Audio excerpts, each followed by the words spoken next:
오징어 게임 덕분인지 우리나라의 전통 놀이가 굉장히 주목을 받고 있습니다. 이제 곧 구정이 되는데요. 뭐니 뭐니 해도 또 우리나라의 가장 전통적인 놀이라고 하면 윷놀이죠. 그 결정적인 순간에 뭐 또는 백도 이런 게 나오는 그 묘미 정말 재미있습니다. 제가 예전에 교회에서 사역자로 있을 때 이제 송구영신 예배 전에 한 번씩 전부 모여서 윷놀이를 합니다. 그런데 뭐 교육자들이라고 적당히 봐주는 법 없습니다. 막 정말 치열하게 다투죠. 평소에 굉장히 온순했던 분인데도 불구하고 게임에 임할 때만큼은 정말 무섭게 저돌적으로 그 경쟁에 돌입했던 기억이 아직도 남아 있습니다. 그렇죠. 윷놀이에서는 막 어린아이들도 흥분하지 않습니까? 게임에서는 분명히 그렇게 모 아니면 도가 필요한 순간이 분명히 있습니다. 그렇다고 하면 삶에서도 그럴까요? 우리가 살다 보면 실제로 어중간한 입장을 취하다가 보면 잘못하면 실패를 겪지 않습니까? 그러니까 공부, 뭐 또 직장 생활, 사회 생활 이런 데서는 무한 경쟁 속에 들어있잖아요. 그러니까 이 뭐 아니면 도라고 하는 것이 우리의 이렇게 삶을 지배할 때가 꽤 있죠. 그런 경쟁을 하면서 살다가 보니까 당연히 지치는 거 아닙니까? 수많은 교회 나온 사람들에게 물어봤습니다. 왜 예수를 믿게 됐냐, 왜 교회를 출석하게 됐냐 그러자 굉장히 많은 이제 1위를 차지한 대답은 세상에서 너무 힘들어서 위로받고 싶고 또 힘과 용기를 얻고 싶어서 나오게 되었다라고 대답하는 그 답이 가장 많았다고 하죠. 그리스도인들이 좋아하는 말씀 가운데 시편이 압도적인 이유 역시 호락호락하지 않은 그 삶 속에서 피난처와 방패이신 예수 그리스도를 또 하나님을 의지하고 싶은 마음이 있기 때문 아니겠습니까? 이제 그렇게 해서 교회를 나오게 되지만 또 시간이 지나다 보면 또 교회에 실망도 하죠. 그렇지만 그렇다고 해서 또 떠날 마음은 없습니다. 그러니까 이렇게 믿음 생활 하다 보면 특별히 무슨 동기가 있어서라기보다는 그냥 그럭저럭 믿음은 붙잡고 있는 그런 형편이 되는 거죠. 그렇게 되다 보니까 교회가 좀 너무 무기력해졌다라고 하는 이야기를 듣습니다. 그리고 수많은 젊은이들이 교회를 떠나고 있는 현상이 두드러집니다. 근데 이제 이러한 일들이 발생하는 원인을 따져보면 첫째는 성도들이 능력 있는 그리스도인이 되지 못한다라고 하는 점 때문이라고 얘기하죠. 사실 성도들뿐만이 아니라 많은 이유는 지도자급이 타락했기 때문이죠. 그러니까 교회 안에서 신앙의 모델이 될 만한 이런 사람들이 별로 없고요. 그러다 보니까 세상 사람들에게도 큰 좋은 영향을 끼치지 못하고 있는 현실이죠.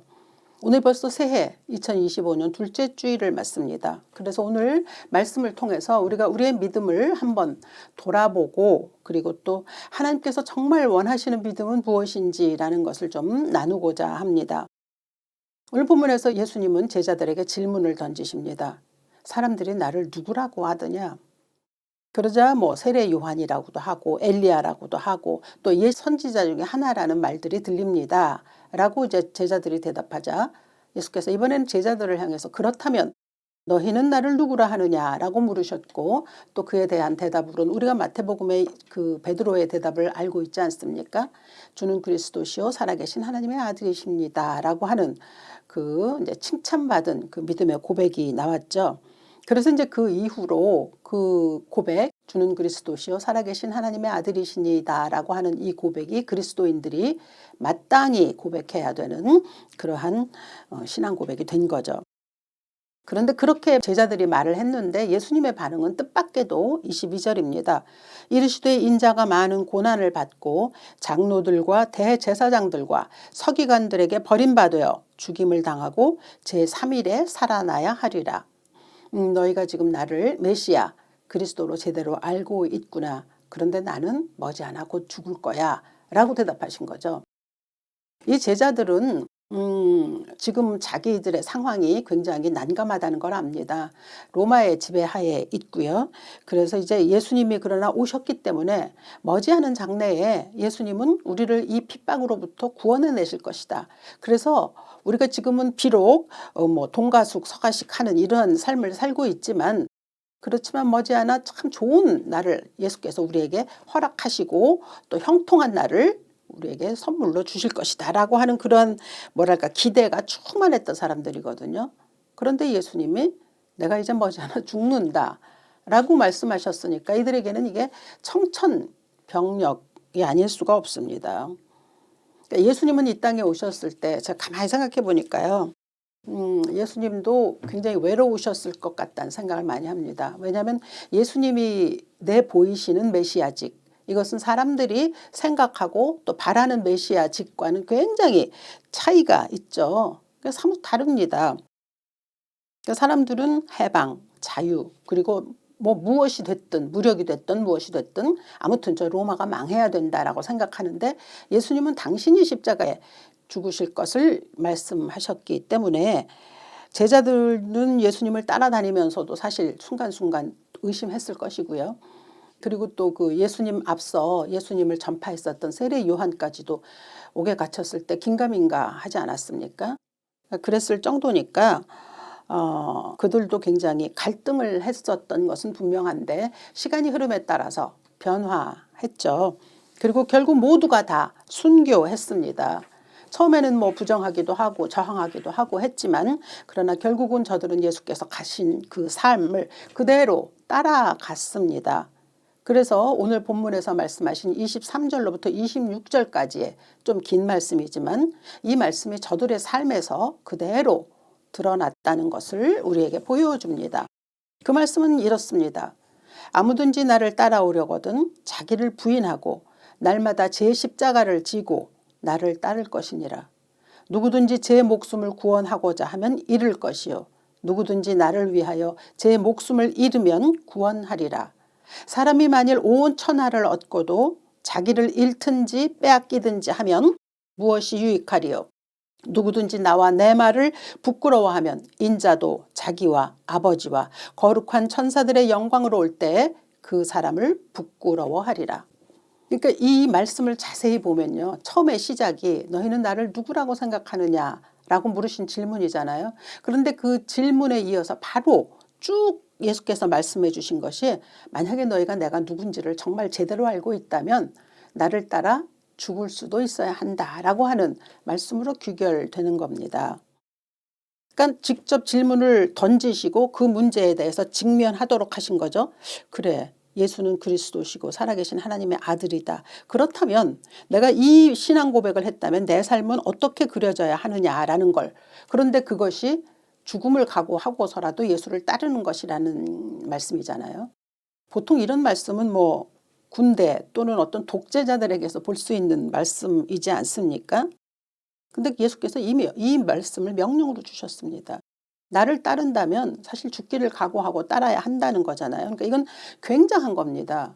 우리가 도박이나 게임에 임하든 뭐 아니면 도라는 그러한 심령으로 우리의 신앙이 만들어질 수 있다는 면에서 굉장히 조심해야 하는 거죠. 그렇지만 예수께서 우리에게 바라는, 우리가 가지고 있어야 하는 믿음은 결코 또 대충대충이어서는 안 된다는 것을 말씀하고 계신 거죠. 더러는 이제 이 말씀을 많이 이용할 때 제자도라고 하는 타이틀을 붙이죠. 그래서 이는 예수님의 제자들에게 주신 명령이라고 말하잖아요. 근데 그렇지는 않습니다. 제자라는 건 부르심을 받았다는 뜻이거든요. 우리 모두 다 예수님의 부르심을 받은 자들 아닙니까? 그러니까 그런 의미에서 우리도 제자들인 것이죠. 그러므로 이 예수께서 제자들에게 하신 명령은 우리에게도 동일하게 주어진 겁니다. 누구든지 나를 따라오려거든 자기를 부인하고 날마다 제 십자가를 지고 따라야 한다라고 말씀하신 거죠. 그러니까 우리에게도 예수는 누구십니까? 하나님의 아들 그리스도이십니다. 구세주이시죠. 그리고 우리가 주라고 부르잖아요. 그렇다고 한다면 우리는 그 예수 앞에 예수께서 원하시는 그 명령대로 서 있을 수 있어야 한다는 거죠. 그런데 이제 이 제자들은 그 예수님의 명령대로 결국은 참 아름다운 삶들을 만들어냈는데 우리가 그렇게 살아가고 있느냐라고 하는 걸 생각해 보면 또 꼭 그런 것 같지는 않기 때문에 그죠? 그래서 우리가 믿음의 사람인가 하는 그런 좀 회의를 가질 때가 있지 않습니까? 물론 그 제자들이 살았던 때하고 지금하고는 환경이 다르죠. 그래서 그들이 이루어냈었던 어떤 믿음의 결과가 우리에게도 똑같이 이루어진다고 볼 수는 없습니다. 즉 뭐 예수 이름을 전하다가 죽는다든지 또 예수 이름을 전함으로 핍박을 받는다든지 그런 일들은 지금 세상에서는 사실 별로 없잖아요. 그렇지만 근본적인 것은 같죠. 예수를 따르는 삶에 있어서 자기 희생이 있어야 하고 자기 십자가를 지고 가야 하는 그런 여러 가지 일들 그리고 또 특별히 26절에서 말씀하신 것처럼 누구든지 나와 내 말을 부끄러워하지 아니하면 이라고 하는 이 말씀들이 우리의 삶에서는 이루어져야 하는 거죠. 그럼 이제 우리의 삶에서 이 말씀 오늘 주신 말씀들이 어떻게 적용될 것인가 라고 하는 것을 좀 여러모로 고민을 좀 하고 있던 중에 요즘 한창 인기를 끌고 있는 오징어 게임 2를 생각하면서 한번 연결해 보았습니다. 이 오징어 게임 2는 돈 때문에 정말 절망 가운데 있던 사람들이 게임을 통해서 거액의 돈을 가질 수 있다라고 하는 그런 설정이 바탕으로 되어 있죠. 자신들이 선택하면 그 게임을 중지할 수 있는 OX 장치가 들어 있습니다. 이 게임에 실패한 사람들은 그냥 총에 맞아 죽거든요. 근데 그게 얼마나 잔인하고 무서운 일입니까? 그 다음 타자가 내가 될 수도 있다는 거잖아요. 그래서 이제 뭐 주인공을 비롯해서 몇몇의 사람들은 이제 그만두자, 이 게임을 그만두자. 그리고 자기들이 마음 먹고 그만두기로 하면 그만둘 수 있게끔 또 만들어졌습니다. 그래서 이제 O를 선택한 사람들은 나는 이쯤에서 그만하겠습니다 라고 얘기하는 사람들이고요. 반면에 X를 선택한 사람들은 있습니다. 어차피 우리가 뭐 아니면 도의 심령으로 이곳에 들어와서 지금 이 게임에 임하고 있는데 한번 해보자는 거죠. 그러니까 중단되어서는 안 된다라고 생각하는 사람들이 X를 선택하죠.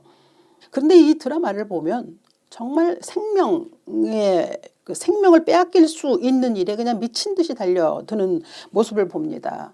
그러면서 정말 의아하지만 그러나 거기서 25절 예수께서 하신 말씀을 떠올립니다. 사람이 만일 온 천하를 얻고도 자기를 잃든지 빼앗기든지 하면 무엇이 유익하리요. 뭐 많은 영화와 드라마들이 사회상을 전반적으로 보여주는 게 있지 않습니까? 근데 이제 얼마 전에 그 외국의 그 뉴스 지면에서 읽은 글인데요. 오징어 게임 2는 지금의 대한민국의 형사와 너무 비슷하다라고 적어 놓았습니다. 근데 좀 부끄러웠습니다. 그러니까 왜냐하면 드라마에서 보여주는 것이 참 인간의 탐욕이지 않습니까? 물론 그 안에는 선한 양심과 선한 의지로 이제 또 그곳에서부터 나오려고 하는 사람들의 이야기도 그려져 있지만 그러나 그 일을 벌인 주최 측이 있거든요. 그들은 교묘하게 빠져 있습니다. 그리고 그곳에 모인 사람들이 OX로 나뉘어서 서로 싸우고 있는 거죠. 요즘에 우리 정세가 좀 그렇지 않은가 싶은 거죠. 그러니까 주최 측은 교묘하게 빠져 있어서 서로 싸움 붙이는 그러니까 그 주최 측의 사악함이 전면에 흐르고 있습니다. 그래서 지금 우리 사회에서도 서로 손가락질하며 싸우고 있는 이 일들이 벌써 오랫동안 지속이 되고 있는데 이 사회적 혼란은 도대체 누구 때문에 일어나는 일인가에 대해서 각자가 한번 좀 돌이켜 보아야 할 것 같습니다. 예수님은 우리에게 십자가로 생명을 허락하셨습니다. 그래서 그 생명은 천하보다 귀중하죠. 사람이 천하보다 크기 때문에 그래서 사람은 천하를 줘도 만족할 수 없다. 뭐 그런 글을 읽은 적이 있습니다. 그만큼 뭐 사람의 욕심은 끝도 없다는 걸 수도 있고 또 그만큼 사람이 귀하다는 이야기일 수도 있겠는데 아무튼 우리에게 허락된 생명은 예수의 핏값으로 주어진 거거든요. 그렇기 때문에 우리의 생명이 그냥 뭐 아니면 도라는 심정으로 도박에 임하듯 그렇게 던져질 수는 없고 이것은 신앙에도 마찬가지죠. 물론 이 드라마는 이제 뭐랄까 인간의 탐욕을 극대화한 것이라고 볼 수 있는데 그러나 우리 안에도 탐욕은 자리 잡고 있거든요. 우리 안에도 가끔 가다 보면 뭐 아니면 도라고 하는 심령으로 다가설 때가 있지 않습니까? 그리고 우리 안에 있는 탐욕이 우리 속에 있는 선한 양심이나 선한 의지를 꺾어 누를 때도 있어요. 그럴 때도 있기 때문에 이런 것을 보면서 나 자신도 다시 한번 돌아보고 무엇보다 가장 우선이 되는 예수 그리스도의 말씀을 기준 삼아서 우리 자신을 돌아보는 것이 필요하죠. 그래서 이 OX 장치를 보면서 내 삶에서 내가 조금 실수가 있고 잘못이 있을지라도 다시 돌아와 그래도 선한 길을 갈 수 있어야 하는 것을 선택하는 것이 참 필요하다라고 하는 것을 생각해 보게 하죠. 그런가 하면 또 하나의 저에게 굉장히 인상 깊은 장면은 드라마 전반부에 있었던 것인데요. 사채업자였던 그 어떤 한 사람이 자신의 부하와 이제 그 게임에서 죽게 되는 장면입니다. 근데 이제 그 우리 잘 아는 가위바위보해서 하나 빼기 뭐 하는 거 우리 잘 알잖아요. 그런데 그 게임에서 이 사채업자가 얼마든지 이길 수 있는 것이었지만 부하를 살리고 자신이 그냥 죽습니다. 근데 그것을 보면서 저는 희한하게도 오늘 본문의 말씀을 떠올렸습니다. 부끄럽지 않은 삶이라는 건 어떤 것인가 라고 하는 것도 떠올린 거죠. 부하를 살리고 자신이 죽음을 선택하는 모습에서 자기 희생이 보인 거죠. 그는 평생 사채업자였거든요. 얼마나 거칠고 모진 삶을 살았겠습니까? 당연하죠. 그리고 극에서도 그렇게 그려지거든요. 굉장히 부끄럽게 살았을지는 모르지만 마지막은 자기 희생을 함으로써 그 부끄러웠던 모든 삶을 충분히 지우기에 넉넉했다라고 하는 그런 생각을 하게 만드는 장면이었습니다. 사실 인간은 누구나 다 부끄럽지 않은 삶을 살기를 원합니다. 오늘 본문 26절에서 예수께서 말씀하시지 않습니까? 누구든지 나와 내 말을 부끄러워하지 아니하면 이라고 하는 말씀을 하셨습니다. 근데 이제 이 누구든지 나와 내 말을 부끄러워하지 않는다. 이 말을 우리 그리스도인들은 어떻게 받아들이는가죠. 그러니까 많은 그리스도인들이 이 부분에 있어서 이제 뭐 전도를 하러 갔을 때 막 거침없이 전도를 할 수 있다거나 아니면 또 우리 믿지 아니하는 가족들 앞에서 자신의 믿음을 확실하게 표출한다거나 하지 못할 때 그럴 때 굉장히 부끄러운 믿음을 가지고 있다라고 그렇게 말하기도 하죠. 이게 좁은 의미에서는 맞는 말이기는 합니다. 그러니까 내가 그리스도인임을 얼마든지 어느 곳에서나 이해하게 할 수 있다는 것. 그것이 굉장히 우리에게 필요하다는 건 맞는 말이지만 이 말씀은 좀 더 큰 의미에서 우리 삶에서 적용되어야 할 것입니다.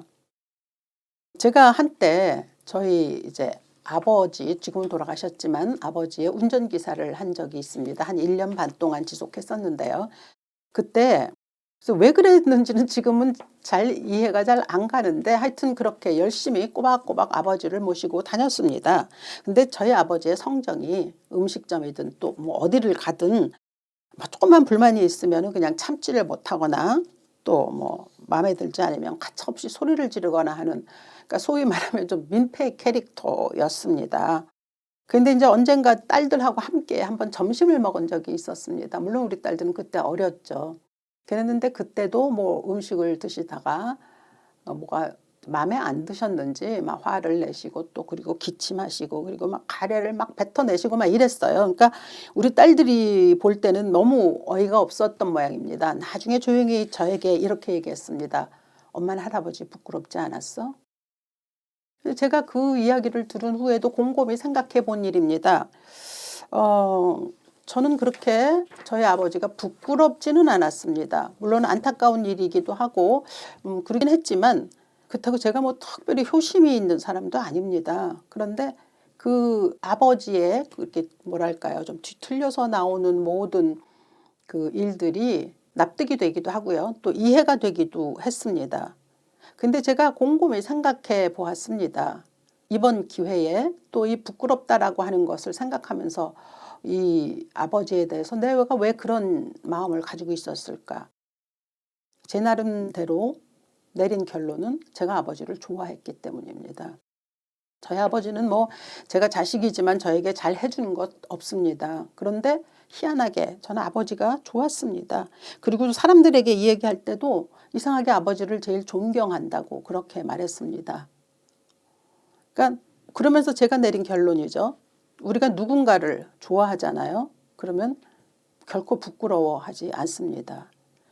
때로는 부모가 자식을 부끄러워할 때도 있고요. 또 자식이 부모를 부끄러워할 때도 있습니다. 그런데 그 상대를 향하여 가지고 있는 애정, 신뢰, 그리고 또 뭐 그 무엇이라고 얘기할 수도 있을 겁니다. 뭐 긍휼함이라고도 할 수 있고요. 뭐 여러 가지 감정들이 교차하지만 그러나 진정 그를 향한 애정이 그를 좋아하게 되면 부끄러워하지 않는 거죠. 그러니까 그런 의미에서 우리가 정말 예수를 좋아한다면 예수 부끄러워하지 않습니다. 그러면서 이제 또 이번에도 생각을 해본 거죠. 우리는 예수 믿는다는 말을 참 많이 하지 않습니까? 그러니까 예수 믿는다는 말을 자꾸 하는 것, 그것이 우리의 신앙이 강화되는 거라고 생각하죠. 그래서 믿음을 강조하기도 하고 또 예수 믿습니다 하는 말은 또 많이 익숙하기도 한데 이 신앙의 강화보다는 심화가 더 중요한 거 아닙니까? 이 신앙의 심화는 이것은 예수를 얼마나 좋아하느냐에 딸려 있다라고 생각하는 거죠. 그러면서 이제 이 오징어 게임도 생각이 나고 뭐 여러 가지 저희 아버지도 생각이 났지만 오징어 게임에서 그 OX를 선택하는 사람들을 보면서 우리가 나에게 주신 생명을 귀중하게 여기고 그리고 또 그것에 대해서 내가 부끄럽지 않은 삶을 살기 위해서 그 드라마에서 O를 선택한 사람들처럼 우리의 삶에서도 뭔가 내가 그렇게 선한 의지를 발동시킬 수 있다면 그렇다면 또 예수님께서 기뻐하실 만한 신앙인이 될 수 있지 않을까 생각해 본 거죠. 그래서 믿음은 선택인 것은 맞습니다. 그 오징어 게임에서 그 사람들이 정말 실수 그리고 유혹 이런 것들 때문에 그곳에 들어온 거거든요. 그렇지만 자신의 탐욕이 발견된 거예요. 그리고 그에 대한 부끄러움으로 O를 택했거든요. 신앙이라고 하는 것은 선택이라는 면에서 우리가 선한 의지로 예수께서 가신 길을 따르겠다라고 하는 바로 그겁니다. 그러니까 그게 좀 뭐 험하고 힘들 수도 있고 또 다른 이들로부터는 상처를 입을 수도 있고 때로는 손해를 볼지라도 그래도 이 길이 바른 길이다. 또 예수께서 보여주신 길이 맞는 길이다라고 하는 그 선택이 있어서 그 길을 따라가는 거 그게 믿음이죠. 그런데 그분이 좋지 않으면 어떻게 그 길을 갈 수 있겠습니까? 신앙은 게임, 도박 아닙니다. 가끔가다 뭐 아니면 도라는 심정으로 또 내 인생 한번 걸어보겠다는 그런 생각으로 신앙에 들어오는 분들도 있거든요. 좀 고쳐져야 하죠. 신앙이라는 건 무엇보다 예수와 함께 가는 길이 즐겁고 그리고 좋아서 가는 거 그게 신앙이죠. 뭐 어렵게 생각할 필요 없습니다. 우리가 여행을 한번 생각해 보면 여행 어디 갈 때 누구랑 가느냐가 사실 중요하잖아요. 즐겁게 가는 거, 좋아서 가는 거. 그러면은 뭐 어디에서 묵든지 어떤 곳을 가든지 크게 상관없지 않습니까? 그렇게 되는 거죠.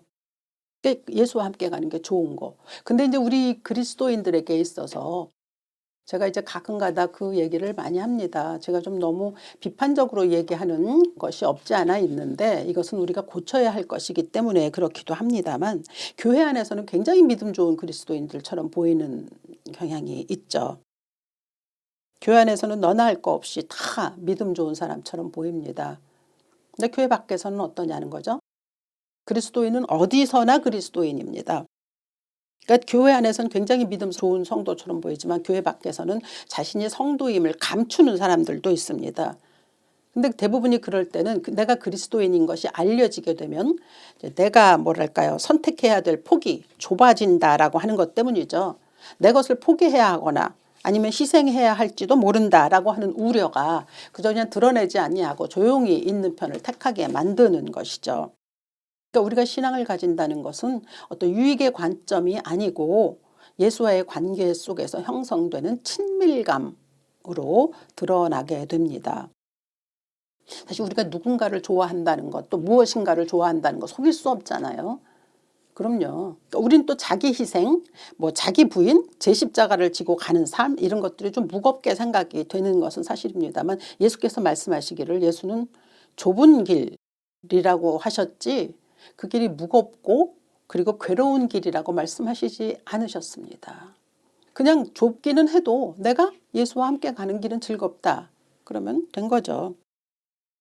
우리가 예수님이 나를 따르라고 말씀하셨을 때를 다시 한번 돌아보면요. 그때는 당신의 죽음을 예고하셨을 때입니다. 그러니까 가장 좋아하기 힘든 순간에 그 이야기를 하신 거거든요. 어려운 명령을 주셨습니다. 그러니까 그 바탕에는 우리가 그분을 향한 정말 친밀감이 있어야 한다는 걸 볼 수 있죠. 그러니까 이제 그 예수님을 따라갔던 사람들은 실제로 환난, 고난 다 겪었고요. 이제 마지막엔 생명까지도 바치지 않았습니까? 그랬지만 저들은 그렇게 죽어가면서도 신났고요. 자랑스러웠고요. 부끄럽지 않은 삶을 살았습니다. 그런데 그런 믿음의 선진들이 있었기에 오늘날 기독교가 여전히 우뚝 서 있는 거 아니겠습니까? 근데 이제 시간이 가면서 지금 유럽의 교회들도 많이 문을 닫고 있다고 하지 않습니까? 예수께서는 메시아로 이 땅에 오셨지만 정작 그분은 굉장히 외로우셨죠. 왜냐하면 사람들이 원하는 방식으로 일하시지 않았기 때문입니다. 그래서 오늘날도 마찬가지일 겁니다. 예수님은 우리가 원하는 방식대로 일하시지 않습니다. 그러므로 우리가 무조건 예수를 좋아하지 않으면 그분의 방식을 우리가 온전히 따를 수가 없죠. 그래서 예수를 잘 믿는다는 이 삶, 예수님을 정말 좋아한다는 것, 그것은 우리에게도 외로움이 있을 수 있다는 것을 보여줄 수 있습니다. 세상이 여전히 예수님이 원하시는 방식대로 돌아가고 있지 않지 않습니까? 그러니까 우리가 이 땅에서 예수와 예수의 말씀을 자랑스럽고 부끄러워하지 않으려면 그분을 향한 애정이 가득해야 하는 거죠. 그래서 저는 오늘 여러분들에게 이제 예수 믿는다는 말은 그만해도 될 것 같다는 생각이 듭니다. 난 정말 예수를 좋아하는가? 그래서 제목을 예수를 좋아하세요라고 해놨습니다. 약간 오글거리기도 하는데요. 정말 내가 예수를 좋아하는지 아닌지를 한번 살펴야 한다는 거죠. 예수를 사랑한다는 말. 그 복음송 중에 난 예수가 좋다고 하는 복음송이 있거든요. 정말 나는 예수가 좋은가를 한번 살펴봐야 하는 거죠. 좋아하기 때문에 그 후에 따라오는 여러 가지 희생도 있고 부인도 있고 포기도 있고 여러 가지가 있겠으나 그것들이 그냥 자발적으로 이루어질 수 있는 거죠. 그리고 정말 예수를 자랑할 수 있게 되는 거죠. 예수께서 말씀하셨을 때 다시 한번 돌아보겠습니다. 너희는 나를 누구라 하느냐 라는 질문을 주셨을 때 바로 이어서 말씀하셨습니다. 너희가 나를 메시아로 생각한다면, 그리스도로 생각한다면, 그렇다면 내 명령대로 따르라 하라고 말씀하셨습니다. 그러니까 그것은 나는 예수를 믿습니다. 그런데 믿는 것보다 믿는 그 신앙 고백에 따라 난 정말 예수가 좋습니다 라고 고백하면 그에 따라 우리의 신앙은 그려질 것입니다. 예수를 좋아하니까 그분이 관심을 기울였을 곳에 관심이 기울어질 것이고, 예수를 좋아하니까 그분이 또 타인의 아픔에 공감하셨다면 그래서 나도 그 일에 공감할 수 있는 것이고, 그렇게 되는 거죠. 그래서 그런 삶이 내 삶에서 그대로 이루어진다라고 하면 우리는 부끄럽지 않은 신앙으로 살아갈 수 있다라고 말할 수 있을 것입니다. 신앙은 예수께서 십자가로 이루어내신 생명의 길을 자랑스럽고 즐겁게 가는 길입니다. 이 신앙 여정이 예수와 함께 가기 때문에 언제나 신날 수 있기를 바랍니다. 우리의 심령 속에 난 정말 예수님이 좋습니다 라고 하는 고백이 이어질 수 있는 그런 은혜가 이 아침에 여러분에게 주어지기를 주 예수의 이름으로 축원합니다. 살아계신 아버지, 우리는 예수를 믿는다는 말을 참 많이 해왔습니다. 그리고 그 믿음을 강화시키기 위해서 또 여러 가지 노력도 했습니다. 그런데 오늘은 조금 다른 관점에서 난 정말 예수를 좋아하는가라고 하는 것을 살펴보고자 했습니다. 우리의 삶에 여전히 우리를 유혹하는 손길도 있고, 그리고 또 우리로 하여금 선택을 강요하는 일도 있습니다. 그러나 우리의 자의적인 심정으로 예수 그리스도를 따르는 그 길을 택할 수 있는 선한 의지, 선한 양심 있게 하옵소서. 그리고 이 모든 선택은 오로지 예수 그리스도를 사랑하는 그 마음에서 이루어질 수 있도록 우리의 심령을 붙잡아 주시옵소서. 주 예수 그리스도 귀하신 이름으로 기도합니다. 아멘.